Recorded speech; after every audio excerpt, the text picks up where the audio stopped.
Sahabat Rema yang dikasihi dan mengasihi Tuhan, renungan kita hari ini pada hari Minggu biasa pekan yang ke-30, Minggu 26 Oktober 2025, diambil dari Injil Lukas, bab 18 ayat 9 sampai 14, keluarga, bait Allah, kerendahan hati.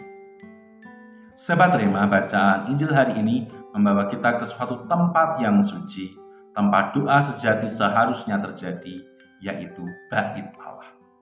Bait Allah yang paling sakral bukanlah sebuah gedung yang megah. Bait Allah yang paling sakral adalah hati kita, dan perluasan hati kita yaitu keluarga. Dalam Injil hari ini, Yesus menggambarkan dua jenis doa. Doa orang Farisi dan doa pemungut cukai. Dua jenis ini menciptakan dua jenis bait Allah di dalam kehidupan kita. Jenis bait Allah yang pertama adalah bait Allah yang kering, yang dibangun oleh orang Farisi menjadi podium kesombongan, podium pengadilan. Doa bukan kepada Allah, tetapi diri sendiri. Bukan permohonan, tetapi daftar prestasi diri, disertai penghakiman terhadap orang lain. Aku mengucap syukur kepadamu karena aku tidak sama seperti pemungut cukai. Ketika kita membawa jenis doa ini dalam rumah, keluarga kita menjadi bait Allah yang kering. Pintu bait Allahnya tertutup, tanda tidak ada ruang untuk kesalahan. Pasangan dan anak-anak dihakimi, selalu diukur dengan standar kesempurnaan diri. Udara di dalam bait Allahnya pengap, tanda penuh dengan tuntutan. Kita terus menuntut pengakuan dari orang lain. Aku lebih berkorban, aku paling benar, kamu harus begini, kamu harus begitu. Bait Allah diisi dengan doa yang mandul, yang ditandai dengan monolog egois, melulu tentang aku, tidak menyentuh kasih karunia Allah. Jika rumah adalah tempat kita merasa harus selalu benar dan tidak pernah perlu meminta maaf, maka Roh Kudus tidak punya ruang untuk berkarya dalam keluarga kita. Keluarga yang dibangun atas dasar kesombongan akan selalu terasa jauh. Kita seperti orang Farisi yang menciptakan jarak dengan sesama, menciptakan jarak dengan Allah.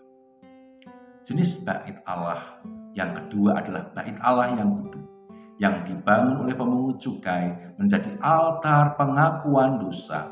Ia berdiri jauh-jauh, namun hatinya dekat dengan Allah.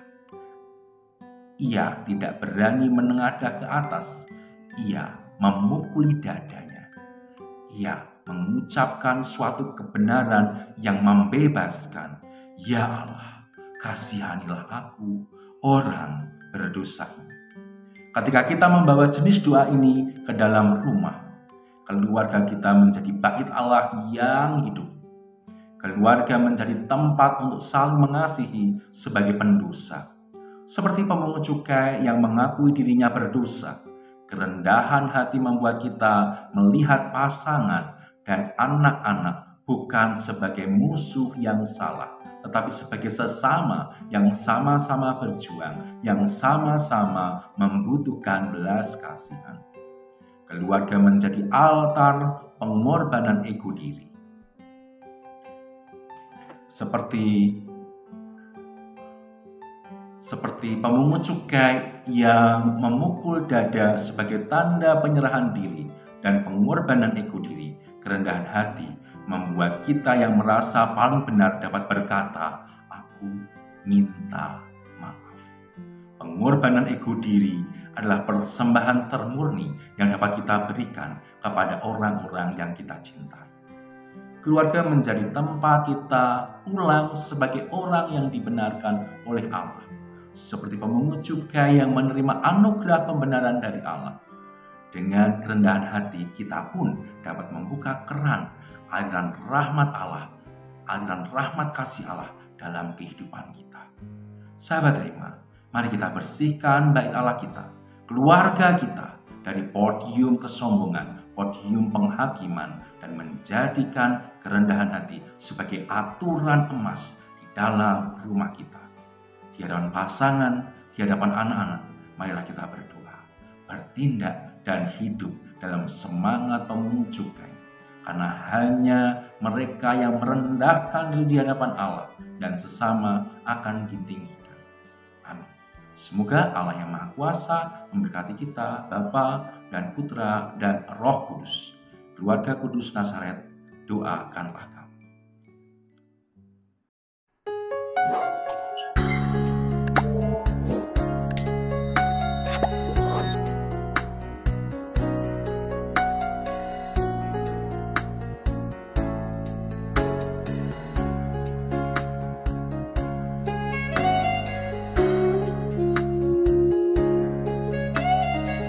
Sahabat Rema, sampai jumpa dalam program berikutnya.